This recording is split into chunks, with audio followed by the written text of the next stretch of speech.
عوام کے ایک بہت بڑے ہجوم کے سامنے اتارے جائیں گے۔ اس کے ساتھ وہ فیصلہ بھی ہو گیا ہے کہ توہین پارلیمنٹ کا قانون بنے گا۔ اس قانون کے تحت پھر ان عمران پرست ججوں کو آئین روندنے اور پارلیمنٹ کی توہین کرنے کے جرم میں ماخوذ کر کے طلب کیا جائے گا۔ پھر وہ کیا بنے گا،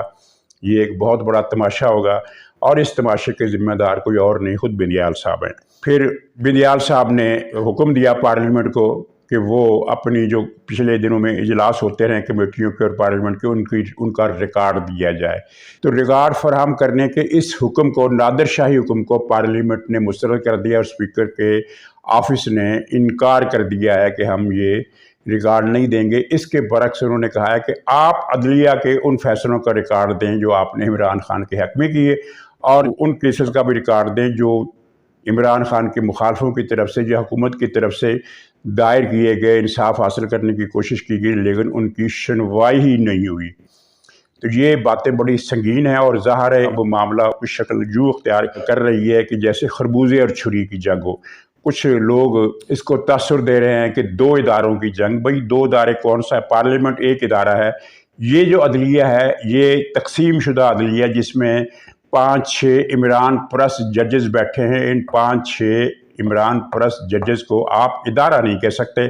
ٹائیگر فورس کہہ سکتے ہیں، زمان پار کی برانچ کہہ سکتے ہیں، عمران خان کے معتقدین کا ایک گروپ کہہ سکتے ہیں۔ یہ دو اداروں کا ٹکراؤ نہیں ہے، یہ خربوزے اور چھری کا ٹکراؤ ہے، اور خربوزہ جو ہے وہ یہ عمران پرست جج ہیں۔ اب یہ ایک ہاری ہوئی جنگ لڑ رہے ہیں، لیکن اس ہاری ہوئی جنگ میں انہیں نتیجہ معلوم ہے، لیکن ان کی کوشش یہ ہے کہ جنگ ہارنے سے پہلے ہم کچھ اس طرح کا بحران پیدا کر جائیں کہ جس کے نتیجے میں مارشل لا لگ جائے۔ اور یہ وہی چیز ہے جس کی خواہش بندیال کی ساس نے کی تھی، اور اب ان کا ارادہ یہ حسرت پوری کرنے کا ہے، اور میرے خیال ہے یہ حسرت پوری کرنے کی حسرت ہی رہ جائے گی، مارشل لا نہیں لگے گا۔ آپ نے نوٹس کیا ہوگا کہ بندیال کے ان عجیب و غریب غیر آئینی اور میں نہ مانوں کی سے متعلق جو ریمارکس تھے، ان کے فوراً بعد پھر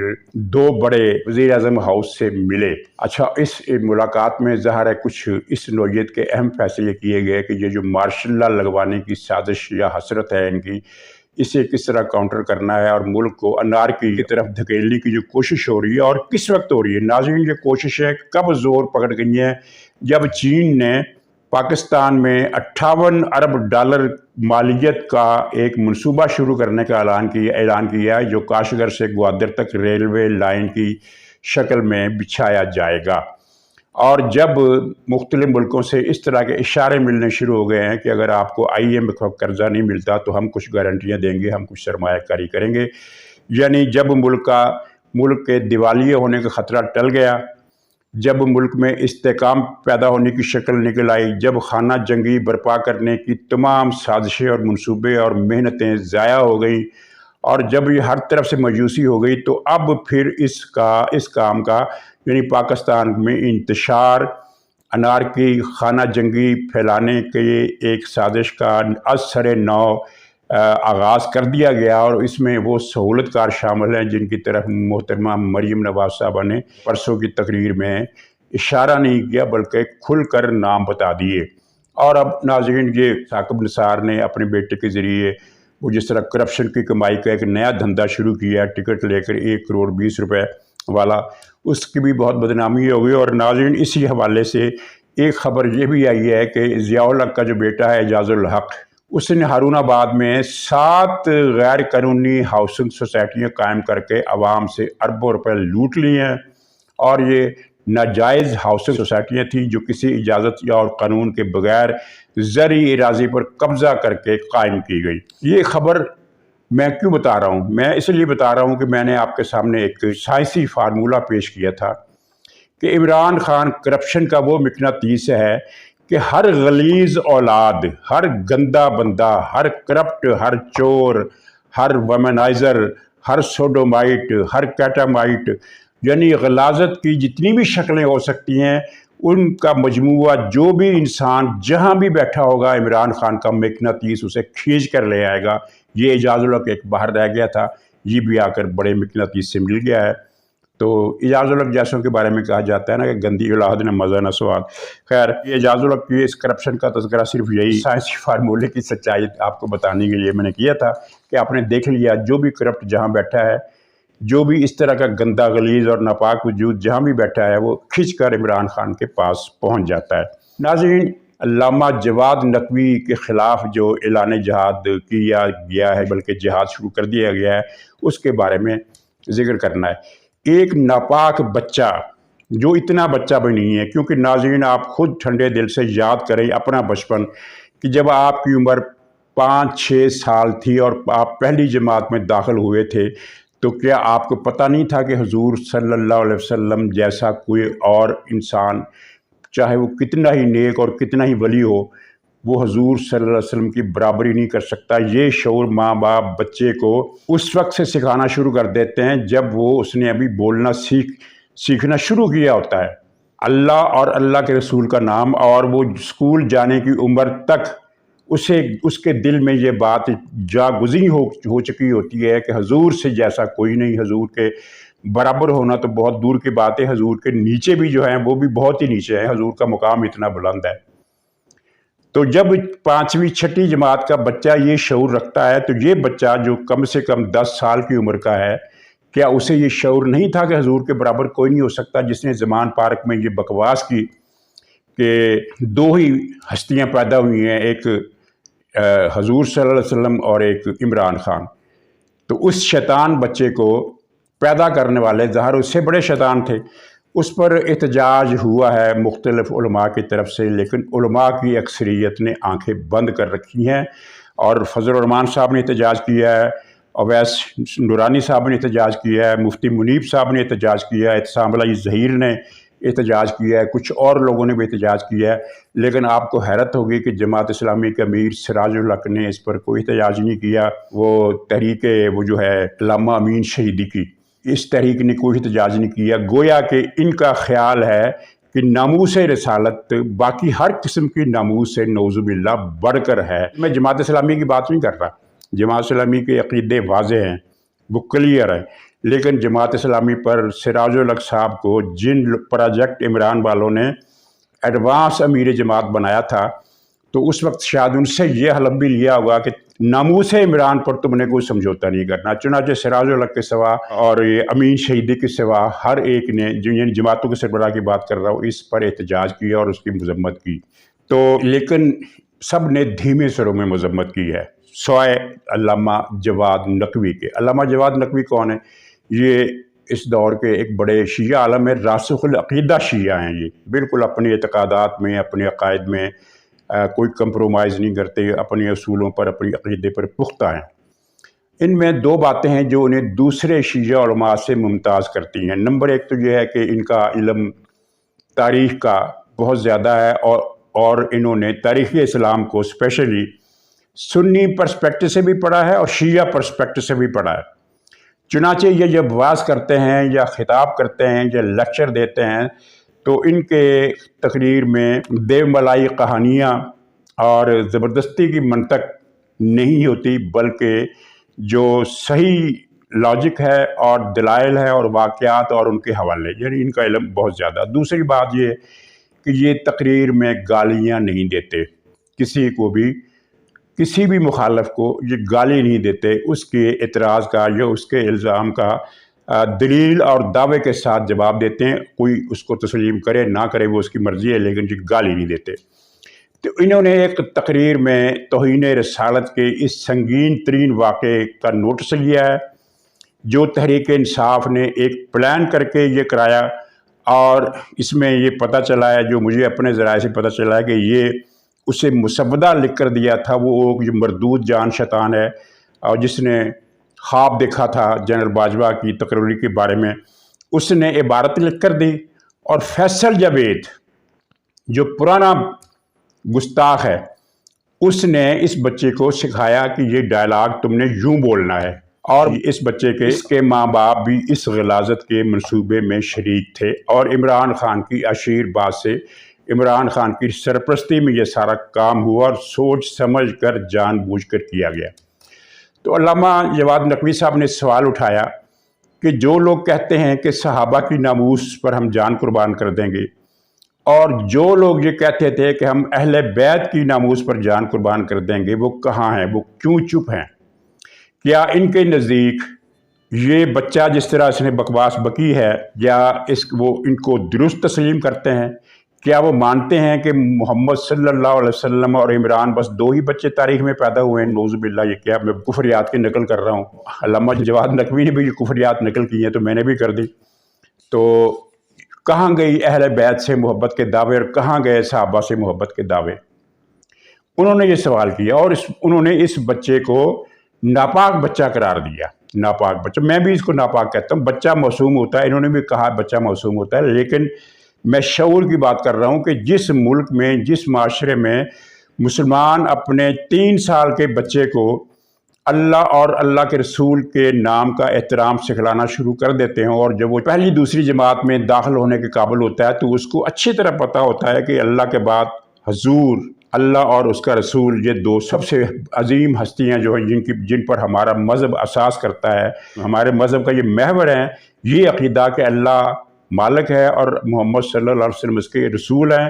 جو تمام انبیاء پر فضیلت رکھتے ہیں، باقی انسان تو بعد کی بات ہے۔ تو یہ انہوں نے سوال اٹھائے، اور یہ سوال اٹھانے کے نتیجہ کیا نکلا؟ پی ٹی آئی نے ان کے خلاف جہاد کا اعلان کر دیا، اور ان کے خلاف مختلف شیعہ علماء، الگ الگ دھڑوں کے یا الگ الگ شہرت رکھنے والے، الگ الگ پروفیشن کے جو نامور شیعہ علماء ہیں، ان سے منسوب کر کے یہ فکرے چلائے کہ جواد نقوی صاحب جو ہیں یہ تو سازشی ہیں، یہ تو پتہ نہیں استعمار کے ایجنٹ ہیں، یہ تو پتہ نہیں کس کے کہنے پر کام کرتے رہے ہیں، یہ منافق ہے اور مرتد ہے، پتہ نہیں کیا کیا وہ فکرے چلا رہے ہیں۔ میں ان علماء کے نام نہیں لیتا اس لیے کہ ہو سکتا ہے ان سے منسوب فکرے غلط ہوں، انہوں نے ایسی بات نہ کی ہو، لیکن ان میں ایک نام ہے، کوئی علامہ امین شہیدی صاحب ہیں۔ ان کے متعلق معلوم ہوا ہے کہ انہوں نے یہ فکرہ کہا ہے یا نہیں کہا ہے جواد نقوی کے خلاف، لیکن وہ کہہ سکتے ہیں کیونکہ ان کے نزدیک ان کا عقیدہ بھی یہی ہے کہ ناموس عمران جو ہے وہی اصل چیز ہے۔ وہ عمران خان کے سیاسی اتحادی ہیں، اور عمران خان کے دھرنوں میں وہ مسلح جتھے بھی بھیجتے رہے ہیں۔ تو یہ جناب جہاد پی ٹی آئی نے شروع کر دیا ہے، لیکن یہ ہے کہ پی ٹی آئی کو اب محسوس ہونا شروع ہو گیا ہے کہ اس نے یہ کام تھوڑا سا ریڈ لائن کراس کر دی ہے حضور صلی اللہ علیہ وسلم کے بارے میں۔ انہوں نے سوچ سمجھ کر ریڈ لائن کراس کرنے کا سلسلہ کئی سال سے شروع کیا ہوا ہے، تاکہ یہ دیکھا جا سکے کہ مسلمان کس حد تک ریئیکٹ کر سکتے ہیں۔ ناظرین، یہ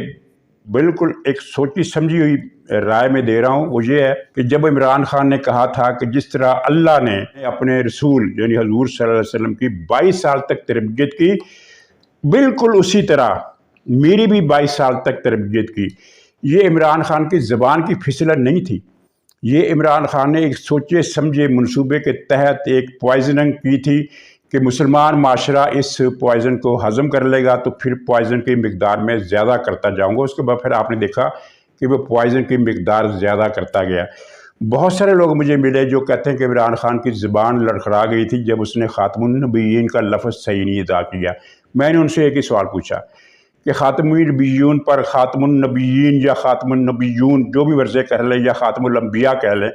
ان تینوں ناموں کو آپ کسی 5ویں جماعت کے بچے کے سامنے بولیں اور بچے سے کہیں کہ یہ فکرہ یہ ادا کرے، یہ اصطلاح جو ہے خاتم الانبیاء کی یا خاتم النبیین کی وہ ادا کرے، تو وہ فوراً ادا کر دے گا، اس میں اس کی زبان نہیں ہچکچائے گی۔ لیکن اس نے کیا کہا، آپ کبھی اس کی ریکارڈنگ نکال کر دیکھیں، یوٹیوب پر موجود ہے۔ اس نے کہا خاتم النبی اللون۔ مجھے بتائیں کہ اس لڑکھڑاہٹ میں لون کہاں سے آ گیا؟ خاتم النبیہ لون، یہ اس نے کہا تھا۔ لون اس لڑکھڑاہٹ میں کہاں آ گیا؟ لڑکھڑاہٹ میں تو ایک حرف یا آدمی کھا جاتا ہے یا ایک حرف پر وہ اٹک جاتا ہے، اور وہ مطلب رے پر اٹک گیا تو رر کرتا رہ گیا، یہ ہوتا ہے لڑکھڑا جانا۔ لون مجھے بتائے کہاں سے آ گیا؟ یہ لون کا لفظ جو تھا یہ عمران خان نے جان بوجھ کر ڈالا تھا، اپنے خبث باطن کا اظہار کیے بغیر اسے نیند نہیں آتی۔ حضور پاک کے بارے میں جو اس کا خبث باطن ہے عمران خان کا، اس کا اظہار اس نے 50 مرتبہ کم سے کم کیا، بلکہ اس نے تو ایک مرتبہ خود کو اللہ کے قائم مقام قرار دے دیا تھا۔ آپ کو یاد ہوگا کہ جو اس کا ایک فلاپ دھرنا ہوا تھا، اس دھرنے سے پہلے اس نے کہا تھا کہ میں صاحب امر بالمعروف ہوں، تو اس کا فکرہ جو تھا کوٹ ان کوٹ وہ یہ تھا کہ جس طرح اللہ نے اپنے رسولوں کو اپنا پیغامبر، رسول اور پیغامبر ہوتا ہے ایک ہی معنی ہے، جس طرح اللہ نے اپنے رسولوں کو اپنا پیغامبر بنا کر لوگوں کے پاس بھیجا، اسی طرح میں تم لوگوں کو اپنا پیغامبر بنا کر آگے بھیج رہا ہوں۔ یہ رسول سے موازنہ نہیں تھا، یہ پیغمبروں سے موازنہ نہیں تھا، یہ اللہ سے موازنہ تھا کہ جس طرح اللہ نے بھیجا ان کو، میں تمہیں بھیج رہا ہوں۔ جس طرح اللہ نے انہیں بھیجا، وہ جو انہیں تھے ان کا موازنہ اس نے اپنے پیروکاروں سے کیا کہ جس طرح اللہ کے رسول تھے اس طرح تم میرے رسول ہو۔ تو یہ زبان کی لڑکھڑاہٹ ہے، اور مجھے شرم آتی ہے، حیرت ہوتی ہے، افسوس ہوتا ہے کہ اس طرح پاکستان کے علماء منہ میں گھنگھنیاں ڈال کر بیٹھے ہوئے ہیں۔ وہ لبیک والے کہاں ہیں جو کسی بھی مخالف کو شاتم رسول قرار دے کر سڑکیں بند کر دیتے ہیں؟ اور ان کے خادم رضوی کا بیٹا جو ہے اس کا بیان آیا عمران خان کی اس توہین، اس گستاخی پر، اس بدبختی پر۔ اس کا مطلب یہ ہے کہ جو پروجیکٹ عمران خان ہے اس کا پھیلاؤ کافی زیادہ ہے۔ اس میں صرف یہ 5-6 عمرانی جج ہی شامل نہیں ہیں، اس میں علماء کے بہت زیادہ گنتی میں علماء کی ایک تعداد ہے جو اس پروجیکٹ عمران میں شامل ہے، جن کو یہ حکم دیا گیا ہے کہ تم نے عمران خان کی توہین رسالت پر اس کی تعریف کرنی ہے۔ وہ مردود جان، اس کے منہ سے آپ نے کوئی فقرہ سنا عمران خان کی مذمت کا؟ مجھے تو رپورٹ یہ ہوئی ہے، جیسا کہ میں نے بتایا، کہ یہ اسکرپٹ لکھ کر اسی مردود جان نے دیا تھا، اور وہ جو سینیٹر ہے فیصل جاوید، اس نے اس کی ریہرسل کرائی بچے کو کئی مرتبہ کہ کہیں یہ بچہ کوئی لفظ آگے پیچھے یا لفظ رہ نہ جائے، مسودہ مضبوط ہونا چاہیے۔ اس ٹھوس اسکرپٹ لکھ کر اسے دیا گیا، اسے یاد کرایا گیا، اور بچے نے پھر پورے شعور کے ساتھ یہ توہین رسالت کی۔ تو ناظرین اجازت دیجیے، انشاءاللہ اگلے ولاگ میں پھر ملاقات ہوگی، تب تک کے لیے خدا حافظ۔